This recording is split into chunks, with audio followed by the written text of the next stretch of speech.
Se rendre sur le terrain et toucher du doigt la réalité de la mise en œuvre du programme national d'alimentation scolaire intégrée au Bénin. C'est l'objectif de cette délégation composée de hautes personnalités venues du Burundi avec à sa tête la première dame du pays. La bonne conduite du programme alimentaire mondial au Bénin et son intégration des communautés rurales sont aujourd'hui des éléments essentiels et inhérents à l'atteinte des objectifs. Nous sommes venus pour effectivement apprendre.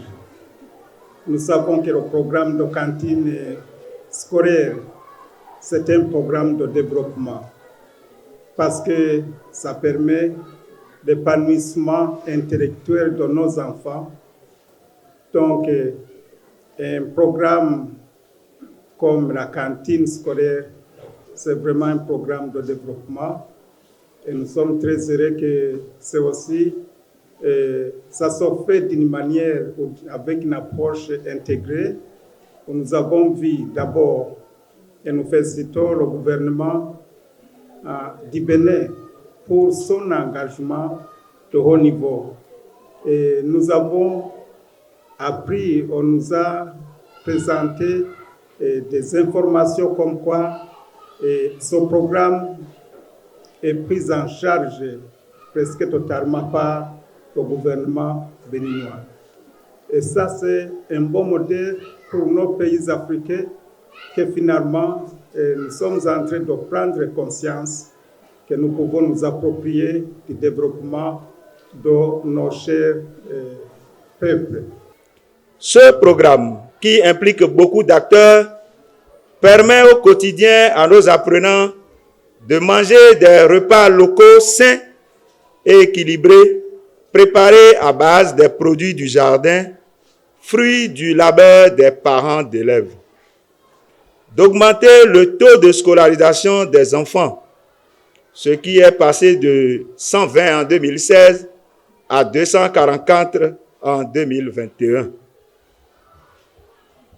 D'augmenter également le taux de rétention des élèves à l'école et enfin, de leur donner des habitudes hygiéniques pour la sauvegarde de leur santé.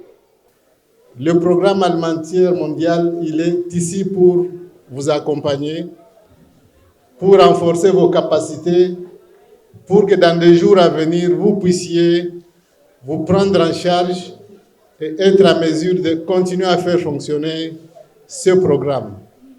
Le mot que je voudrais dire ici, c'est pour constater que vous êtes prêts pour les transferts de ce programme du PAM à la communauté. J'invite donc mes collègues du PAM et ceux de Caritas de faire plus et aussi d'étendre, comme le ministre de l'Agriculture du Burundi l'a dit, d'étendre ces programmes de jardins scolaires à nos communautés, un programme que nous appelons communément dans le PAM, Homegrown School Feeding. Sur le terrain, il a été expliqué aux autorités du Burundi le procédé. Le ministre du pays ami au Bénin n'a pas manqué de saluer les efforts fournis autant par le PAM Bénin que par Caritas Bénin. La communauté a été très active parce qu'elle a apporté tout ce qui est contribution en termes de apport en bois de construction, je vais parler des bois de teck, en termes d'apport en eau, en termes de remblai, en termes de fouilles, en termes de coffrage. En dehors de ça, nous avons également mis sur pied des activités génératrices de bénéfices. Parce que nous nous sommes dit, si la cantine doit pouvoir jouir de cette activité, de ce projet que nous mettons en place, il va bien falloir que nous menions des activités à partir des fonds, des financements reçus dans le cadre de ce projet et que ces financements-là puissent servir de recettes pour booster la cantine scolaire, pour servir des repas de qualité et gérer les diverses charges liées à la cantine. Alors, il faut dire d'abord que si le PPA continu a été choisi, c'est d'abord à cause du dynamisme et du leadership du directeur et également de l'engagement de la communauté. Si je vais rapidement à la source, je vais vous dire qu'au moment où dans les écoles, les enfants cotisent 25 francs, ici, ils ont instauré 50 francs pour qu'on puisse commencer par payer réellement les cuisinières. Et donc cet engagement a fait que tous les jours, ils balaient le réfectoire. Je peux vous dire qu'au début, on n'avait pas les bancs, mais c'est avec l'engagement de la communauté de Caritas Bénin, appuyé par PAM, qu'on a pu réparer assez de tables bancs pour que ça puisse suffire ici. Les repas se font généralement entre midi et midi 30. Donc, nous avons pour préférence de prendre les enfants de bas âge parce que pour les autres classes, on estime que c'est des enfants suffisamment âgés. Je vais parler des classes de CE2 jusqu'au CM2. Et les enfants de CI au C1, parfois une partie du CE2 pour permettre d'occuper toutes les tables bancs restent dans la salle. Après, quand les enfants sont installés, il y a les cuisinières qui passent, qui leur servent. Les cuisinières viennent avec les bassines qui sont déjà apprêtées, les bols, les couverts, et ces enfants sont servis dans les salles de classe. On leur apporte aussi, au moment où ils sont en train de manger, de quoi se restaurer. Je vais parler de l'eau. Donc, après ce service-là, les bols et gobelets, cuillères sont à nouveau lavés, rangés, et ces enfants-là peuvent regagner leur salle de classe. Certains restent ici, se reposent, le temps de reprendre les cours à 15 heures. Tous les exploitants organisés en coopérative, et ceux-là, on les forme, on renforce leurs capacités pour qu'ils puissent être à même de maîtriser la procédure d'achat avec les normes et les standards du PAM. Donc, on a déjà commencé cette tournée.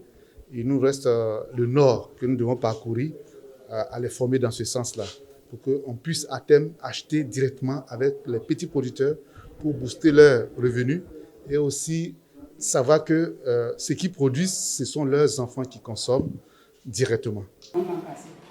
Quand nous recevons les vivres de PAM, nous les installons ici. Et après les avoir installés, par semaine, on fait des prélèvements hebdomadaires. Donc, lorsqu'on finit de faire les prélèvements hebdomadaires de ce grand magasin, on les envoie au petit magasin qui se trouve là-bas. Comme ministre de la Santé, j'ai vu que j'ai hautement apprécié la propreté qui existe à cette école. Vraiment, c'est un bon exemple. Aussi, vous savez, la santé va avec l'environnement et l'assainissement. Et j'ai vu aussi que les élèves sont en bonne santé, ce qui témoigne que cela montre que réellement la cantine scolaire a servi au bon épanouissement de nos enfants.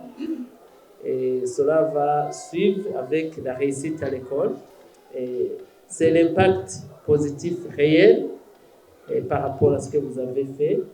Donc, je tiens à remercier sincèrement et féliciter l'équipe de direction de cette école, mais aussi féliciter le PAM et la Caritas Bénin qui ont travaillé, et l'administration qui ont travaillé en symbiose pour pouvoir atteindre ces résultats positifs.